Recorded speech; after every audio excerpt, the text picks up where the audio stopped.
Welcome back to Get Mossed for Week 6 of the season. We're going to have our Week 5 recap, our Week 6 projection, and our highlights. And this week it is a quarterback spotlight. So let's go ahead and get right into the recap. To start our recap, we are going to start with Team Jalissa versus Team Widget. Just about everybody expected what was going to happen here. Jalissa takes the win. Uh, Good performances from David Montgomery bouncing back, scoring 18.2. Dalton Kincaid 16. Justin Fields 25.9. Now, again, this was a big bye week for a lot of people, mainly for Widget missing out on DJ Moore, and so he did have to start Christian Kirk this week, but he did outperform his projection. He did put up 96 points. -4 from a Seattle defense didn't help at all. Pretty much expected for this one. Moving into our next matchup, we have Team McElhaney versus Ricky Stanicki.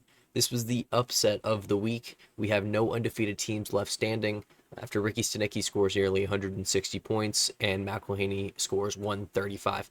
McElhaney still put up a lot of points this week. It was just the pickup of Rico Dowdle. He scored 32.4. Nobody expected that.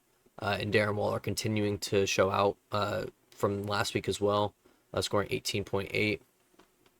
Neither of these teams really were hit by bye weeks. It was just Ricky Stanicki had a great performance from Rico Dowdle this week, with Chuba Hubbard missing. Moving into our next matchup of the week, we have Team First Down Syndrome versus Diggs in a Blanket. First Down Syndrome scored 135.9. Diggs in a Blanket scoring 106. First Down Syndrome did have to start CJ Stroud this week, but he did put up 100. He did put up 28.7. Looking all around, Emeka Ibuka scoring 31 points is huge, continuing his run for Rookie of the Year.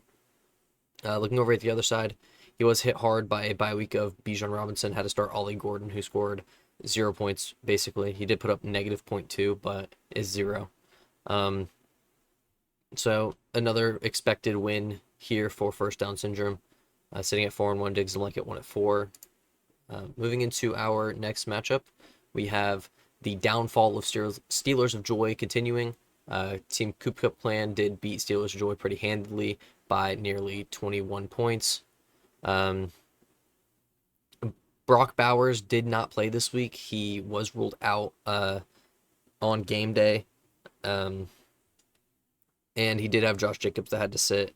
But Derrick Henry continuing to only score 10 points. Huge. Kenneth Walker scoring only 10 points again hurt him. Looking over at the other side, Jamar Chase finally put up a good week. Javonte Williams still scoring quite well. Jamar Chase did get a new quarterback with the trade of Joe Flacco to the Bengals. So we could see his production go up because, honestly, anything's better than Jake Browning. Moving into our next matchup this week, we have the Coblins versus Daddy's team. This one was a contentious matchup just because there was a lot of trash talked this week between Daddy's team and Coblins, mainly coming from Daddy's team. Coblins took the win here. Huge week from Kyron Williams. He did have Jalen Warren on bye week, so he had to put in ETN, who scored him 4 points, but it didn't matter. He could have played nobody there and still would have won. But looking over at the other side, we would be remiss to say if we didn't mention Drake London also being on bye week, so he had to start Malik Washington, who only scored 4 points, and Tucker Kraft being on bye week, so he had to start Juwan Johnson, who also only scored 4 points. But that's the name of the game. You have bye weeks, it happens. I did receive a quote from Caleb Mason, the head coach of the Goblins. He had this to say: "I want to start off by saying props to the players on Daddy's team. Good game. We here at Coblins received a lot of negative energy from Coach Hampton this week. My players heard what was being said and responded with some hard-nosed football. At the end of the day, we got the job done and reminded Coach Hampton who has the naming rights to his next child. Looking forward to the clan this week. We want to keep some momentum and make a statement.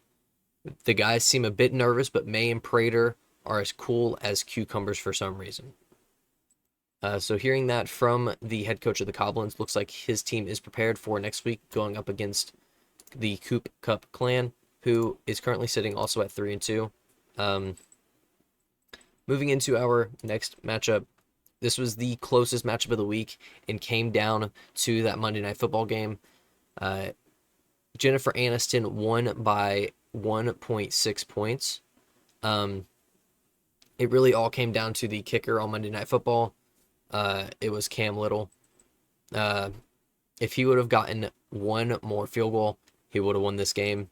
But you also have to look at the other side where he had DK Metcalf on bye week. So he had to start a guy like Jameson Williams, who did only score 2 points. There was a missed opportunity for Damari Ekerest not starting Devonta Smith and starting Chris Godwin.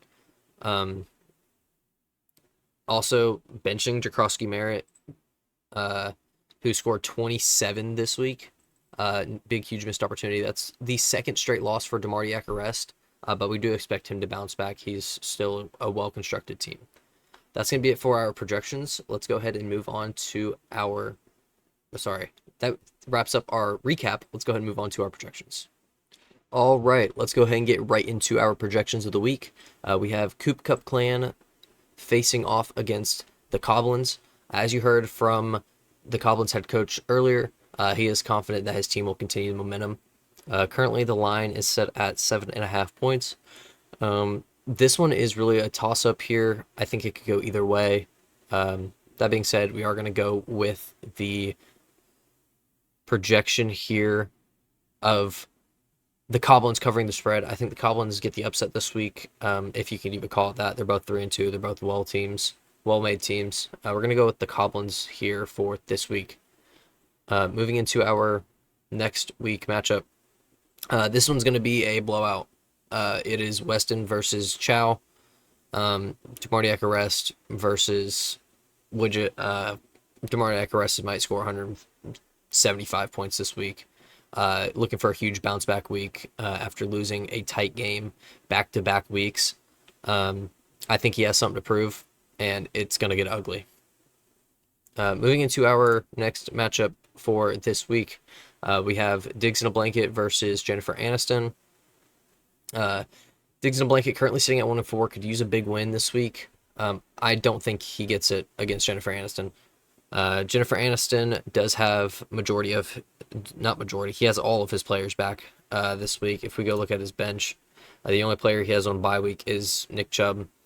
Could get Bucky Irving back, we don't know. Looking at the other side here, all of his players are also playing. Just needs to go pick up defense, but I think Jennifer Aniston continues his role and gets a win here and moves to 4-2.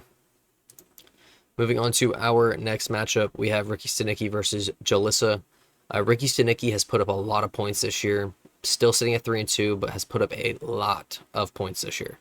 I think with the way his team's made, I think he continues that run. Looking at benches here, nobody on bye week for either team. Looking at projections, this is a almost near 25-point line. I think Ricky Stanicki gets the win here. But it's fantasy football. Anything can happen. Somebody could have a huge 30-point week like Rio Dowdle did last week and knock off Ricky Stanicki. Moving into our next matchup, we have First Down Syndrome versus Daddy's team. There's still a question mark at quarterback for First Down Syndrome with Lamar Jackson starting Trevor Lawrence this week. Daddy's team, looking over at that side, does have Dak Prescott, who puts up a whole lot of fantasy points, but did have a big loss in Marion Hampton, so he does have to start Cam Scatabo this week.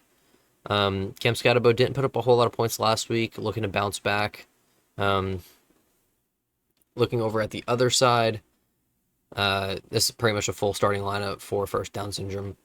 I think First Down Syndrome gets the win here, moves to 5-1.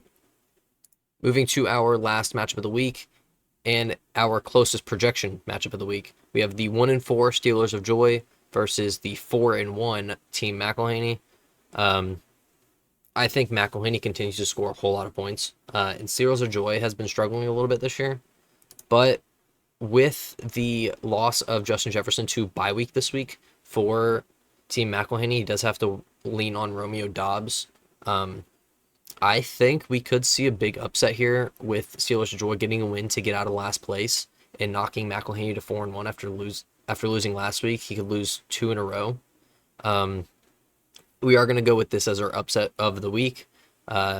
Sealers of Joy gets the win, moves to 2-4. McElhaney gets a loss, moves to 4-2.